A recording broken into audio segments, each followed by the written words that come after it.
Halo sedulur Panji semua, jangan lupa untuk like, komen, dan subscribe-nya ya. Oh ya, aktifkan juga tombol notifikasi dengan mengklik tombol berikut ini. Terima kasih dan salam Rames. Assalamualaikum warahmatullahi wabarakatuh. Oke teman-teman sedulur Panji semuanya, kembali ke channel sedulur Panji.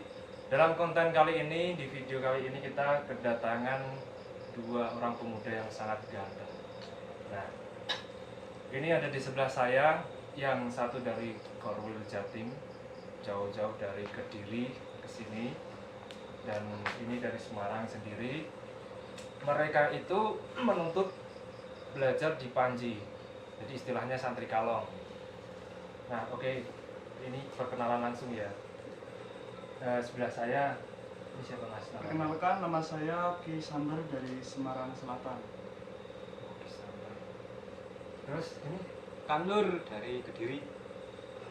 Oke. Dan kita ditemani sama Kang Soleh selaku sesepuh di komunitas Panji Bangunan Jiwa untuk menemani kita berbincang. Assalamualaikum warahmatullahi wabarakatuh. Sedulur Panji semuanya, jangan lupa nanti share videonya, terus teman-temannya diajak subscribe. Kalau nonton jangan di skip gitu. Ini permintaan kami supaya channel Sedulur Panji berkembang terus dan maju. Amin. Oke, langsung saja Kang Soleh dan teman-teman semuanya. Nah, karena ini berkenaan dengan bulan Suro, ini terutama Kang Nur ya, Kang Nur jauh-jauh dari Kediri ke Panji, berkenaan dengan bulan Suro.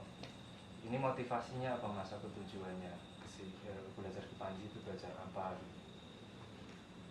Untuk saya sendiri pribadi, tujuan datang ke Panji itu untuk mendengar kalimat la ilaha li kalimatillah. Ya. Artinya apa mas? Berjuang menuju jalannya Allah. Alhamdulillah. Jadi kalau kita kan pada umumnya kan ketika belajar spiritual dianggap syirik mas ya. Syirik, terus dianggap pemuja setan atau jin.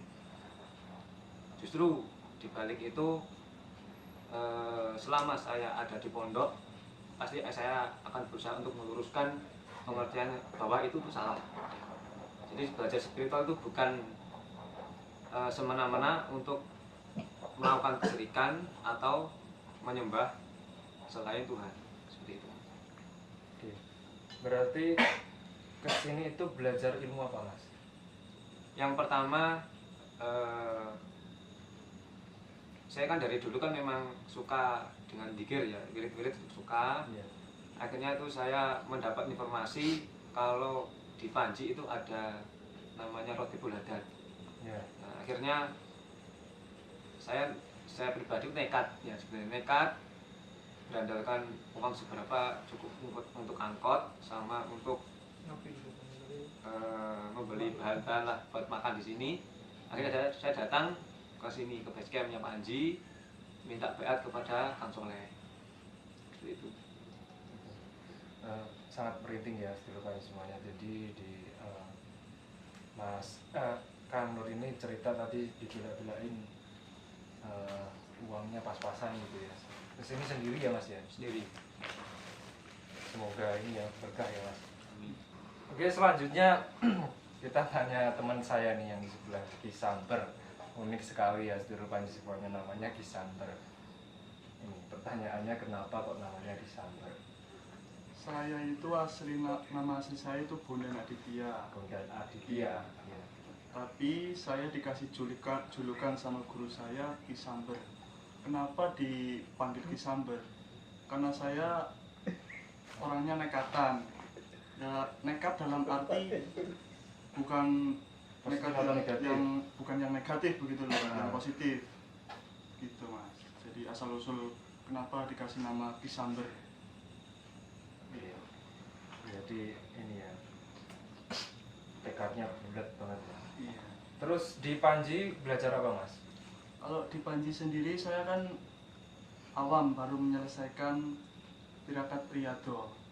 Riyadho. Iya. Riyadho apa? Riyadho Keilmuan kebatinan. Oh, berarti hampir sama Kang Nur. Jadi di bulan Suro ini sangatlah menarik ya Saudara Panji. Mungkin kita nanti sedikit tanya sama Kang Soleh untuk katakanlah dapat sesuatu apa ya, value atau sesuatu yang bermanfaat di bulan Suro. Nah, mungkin Kang Soleh bisa kasih penjelasan sedikit tentang bulan Suro. Oke. Assalamualaikum warahmatullahi wabarakatuh.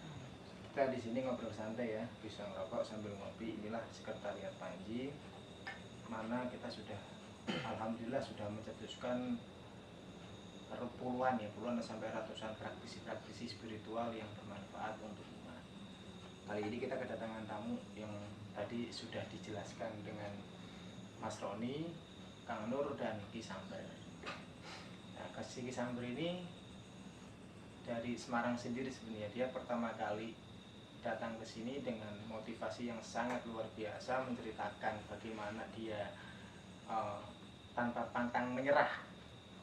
Nah, dia spontanitas saya memanggil dia, kamu tak kasih nama Ki Samber gitu ya. Alhamdulillah dia terima. Tapi itu Ki Samber itu bukan untuk yang negatif, bukan Ki Samber bledek ya, Ki Samber karena tekadnya yang sangat kuat. Dan alhamdulillah kita kedatangan dari Korwil Jatim, jauh-jauh ini. Dia sudah 2 kali dari Jatim, dan beberapa dari Korwil Jatim kemarin juga sudah datang. Kita datangi juga untuk alhamdulillah ini sebenarnya Kang Nur ini menyelesaikan riyadah Rotibul Hadat yang tertunda sebenarnya. Bukan berarti tidak berhasil, tertunda. Dia sudah 1 tahun dia menyelesaikan misinya Suro Muharram Pendak Muharram. 1 tahun kan lebih. Nah, itu luar biasa, tekadnya yang sangat kuat. Jadi saya ada beberapa yang japri kepada Kang Soleh, boleh nggak saya menyantri kalong di Panji kan gitu. Kita welcome aja, is okay kan gitu. Tadi Mas Roni kupas sedikit masalah ada apa di bulan Muharram. Kenapa kok riyadah dijalankan di bulan Muharram? Bulan Muharram itu bulan kemuliaan. Bulan kemuliaan saya terangkan sejak awal sampai akhir. Semoga nanti bisa ambil hikmahnya, terutama dari tamu 2 kita ini ya, Kang Nur dan Ki Samber, jauh-jauh dari Kediri. Semoga nanti uraian masalah bulan Asyura yang sering dipertanyakan kepada netizen atau kepada sedulur Panji bisa mewakili menjawab. Jadi Asyura itu Mas Roni, bulan Syuro itu dari kata Arab Asyura. Jadi Asyura itu kan 10. Jadi bulan yang ke-10. Nah, itu bulan ke-10 jadi Muharram. Kenapa dikatakan bulan kemuliaan? Di mana bulan Muharram itu sebenarnya bulan di mana Nabi Idris diangkat ke surga langit, Nabi Adam diterima taubatnya, itu juga bulan Muharram, tapi tepatnya tanggal 10 ya. Itu Nabi Adam itu diturunkan setelah makan buah kulti ya, dari surga.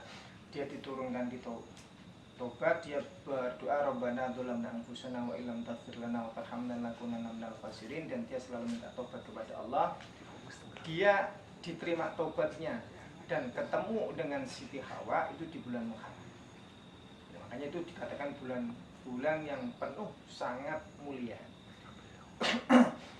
Nabi Ayub itu ditelan sama ikan hiu ya, ikan paus atau hiu.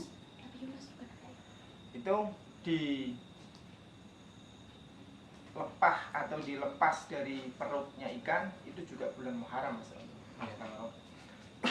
Ada lagi Nabi Yusuf bertemu dengan ayahanda Nabi Yakub juga di bulan Muharram.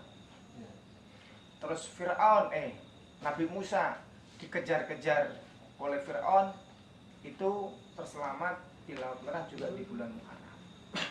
Makanya bulan Muharram itu bulan yang sangat mulia. Nah, kenapa di sini akhirnya orang-orang Jawa mengambil riyadah di bulan Muharram ini ada cerita panjang sebenarnya.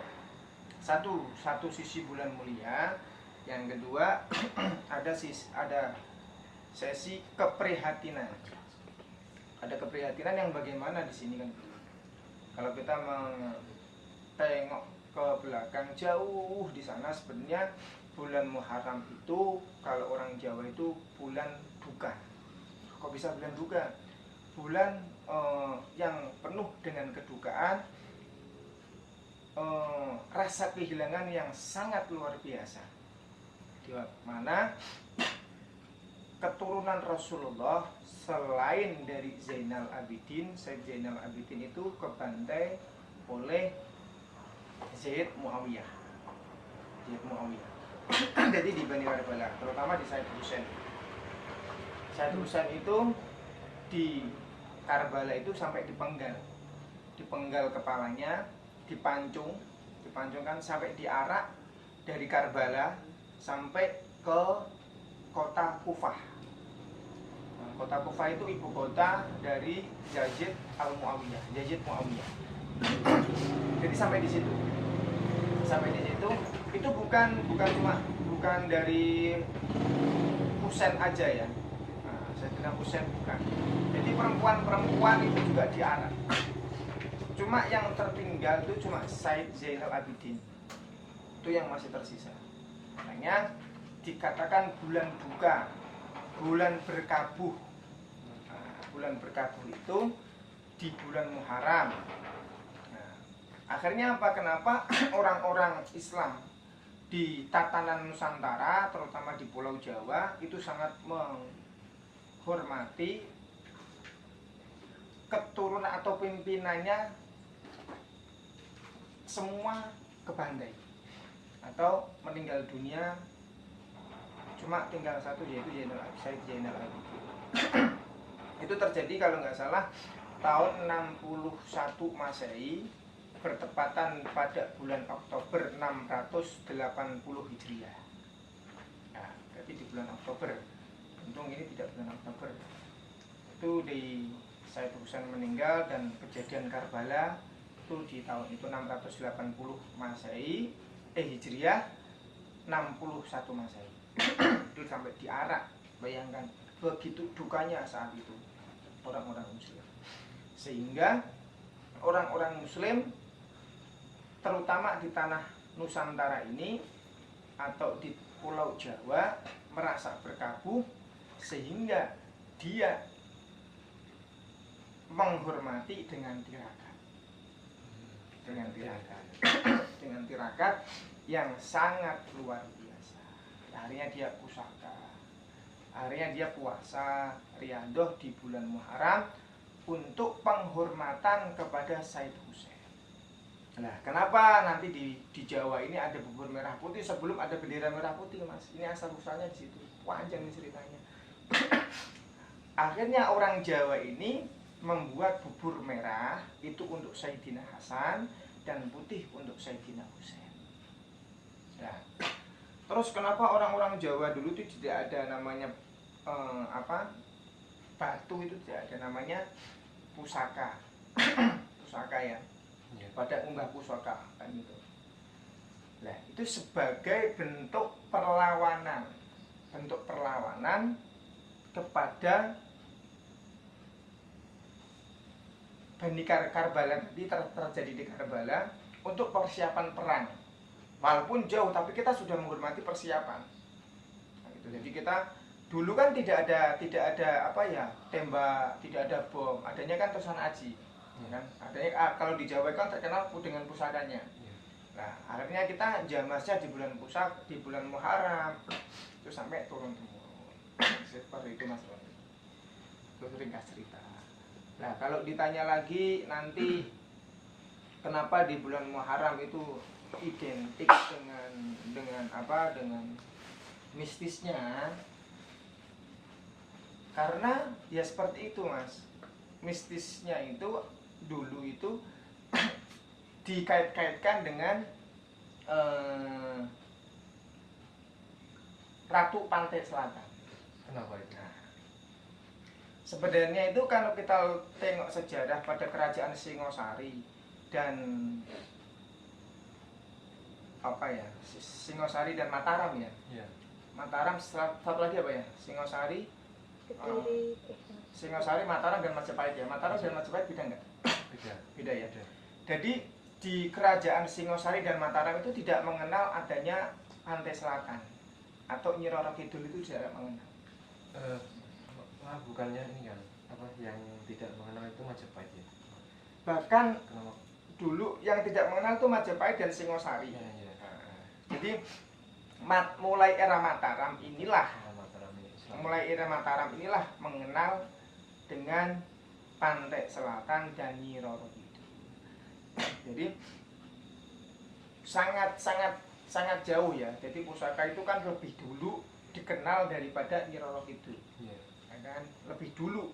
Jadi kalau orang yang mengatakan pantai selatan atau Nyi Roro Kidul itu lebih dulu dari pusaka, salah. Padahal Nyi Roro Kidul dan pantai selatan itu di era Mataram, Iya. Mataraman.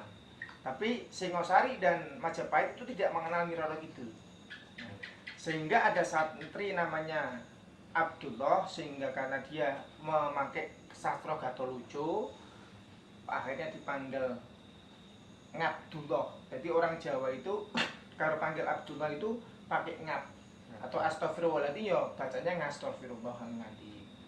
Dia dijuluki dengan Kiai Tunggul Wulung, sehingga dia menggunakan sastra Nyi Ratu Pantai Selatan mantu pada bulan Muharram. Nah, wingitnya di mana kok sampai terkenal wingit? Itu karena ucapan desas-desus dari Kiai Tunggul Wulung tadi atau Abdullah tadi, yang santri yang dulu dijuluki santri Gatoloco. Gatoloco ki paham nggak? Artinya apa ya? Nah, Gatoloco ki santri surat jelas, gak genah.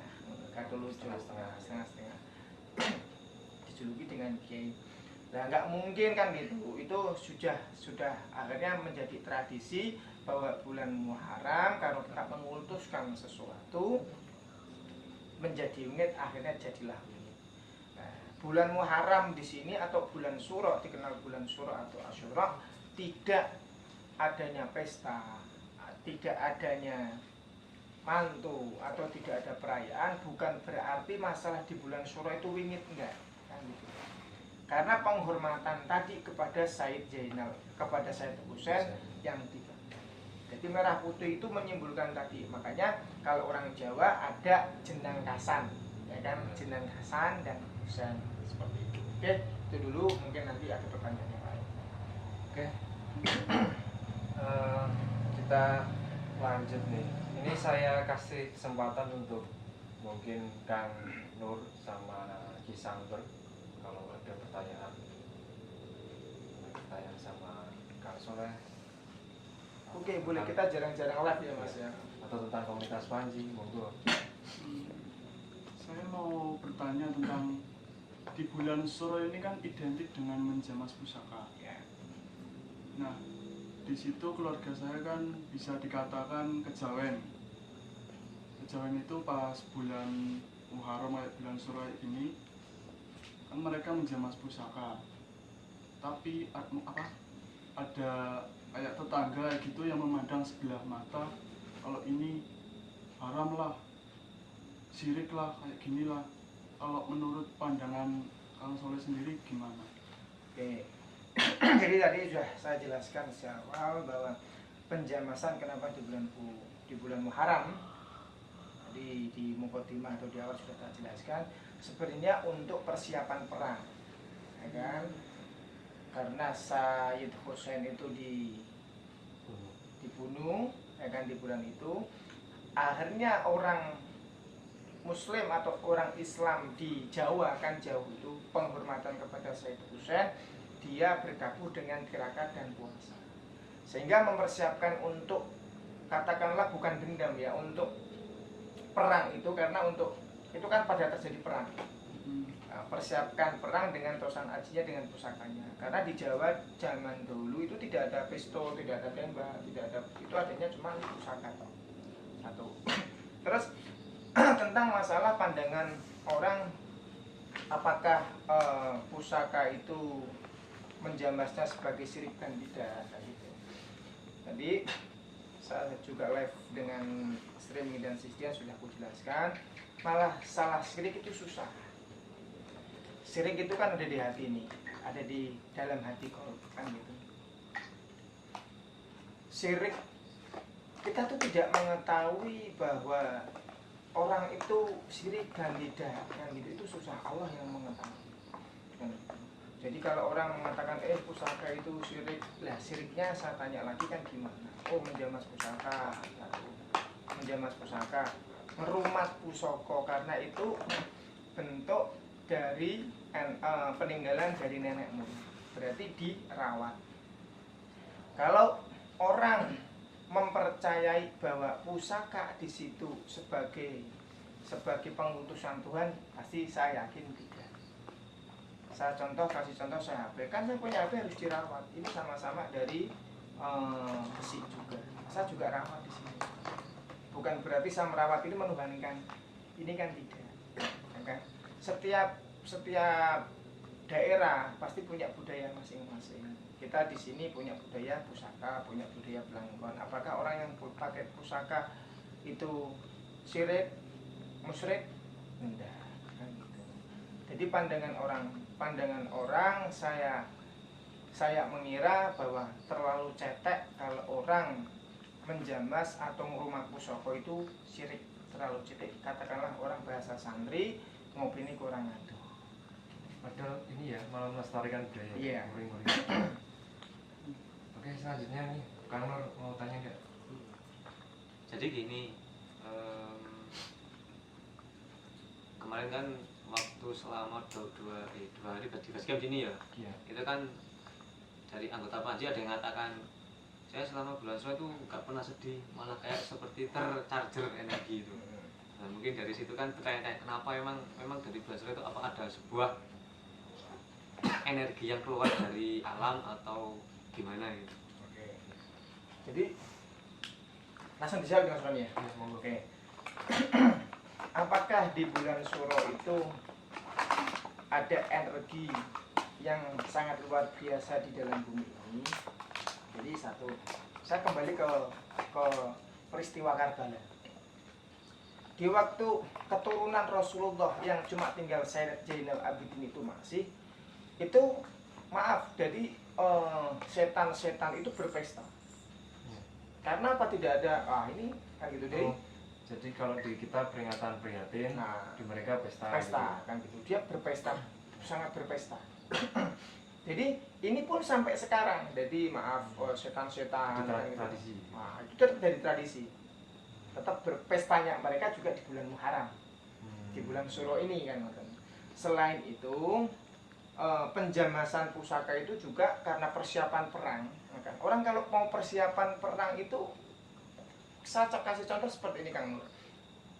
Kita mau persiapan mau pergi besok, pasti kan kita membawa bekal. Nah, seolah-olah kayak gitu di bulan Muharram itu kan kita persiapan menjamas.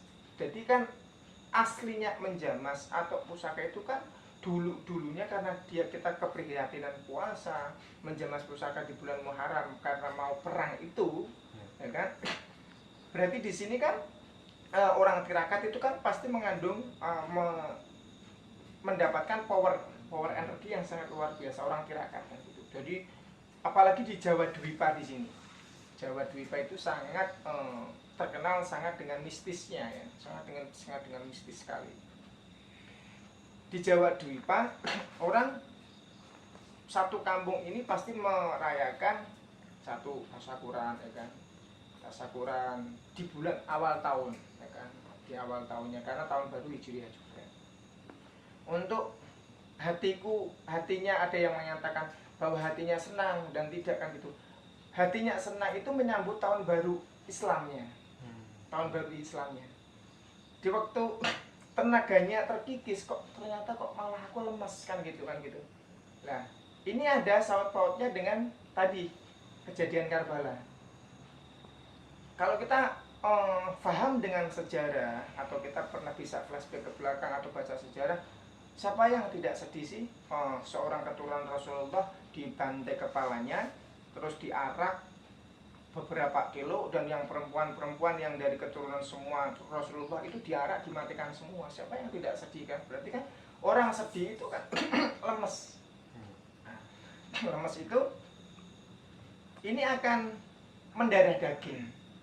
Saya yakin kalau teman-teman muslim ya, maaf, teman-teman muslim itu dengar cerita kayak gitu pasti kan sedih kan gitu. Oh, asal muasalnya kayak gitu loh ternyata kan. Cuma tinggal saja Zainal Abidin, bayangkan, dari keturunan Rasulullah. Hasan itu kan keturunannya Ali. Fatimah yang dari Ali. Terus ada penjamasan pusaka. Jadi ini sebenarnya ada jin yang setan yang berpesta. Di waktu kita menjamas itu kan power energi juga keluar. Ya, keluar. Nah, itu juga banyak selain kita kan juga banyak yang bertasbih nih kalau bulan Muharram, karena juga mendoakan, katakanlah kalau orang Jawa di sini hol akan kematiannya, itu semua tumbuhan itu bertasbih juga mendoakan Said Husain. Makanya di sini apalagi saya yakin di seluruh dunia, apalagi di Jawa Dwipa ini, akhirnya energi spiritual pada bermunculan yang sangat luar biasa. Itu Mas Nur.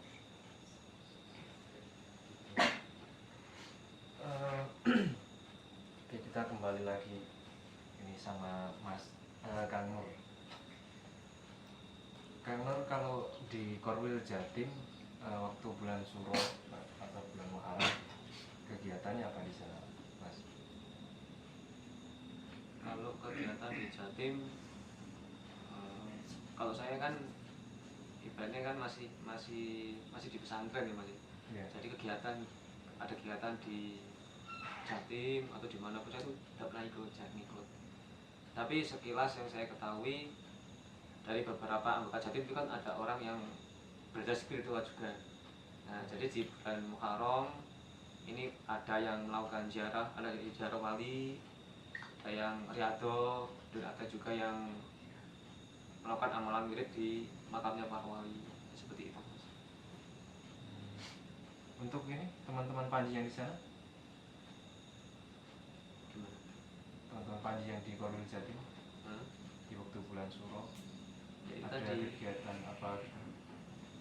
Kalau kegiatan belum ada Mas, yang sekarang belum ada, cuman yang dari beberapa orang spiritual Panji yang ada di Jatim, yaitu diskusi atau gimana? kalau diskusi itu sementara masih lewat grup aja Mas. Jadi lebih yang karena social distancing gitu ya. mungkin kan corona itu ya. Jadi semua aktivitas itu terbatas lah kalau di musim pandemi kayak gini. Tapi interaksinya, maksudnya ketertarikannya banyak ya buat teman-teman Korwil Jatim. Banyak, soalnya banyak. Mungkin ini Kisamber mau belajar nggak kalau bulan Suro ini? Kalau ilmu atau gimana?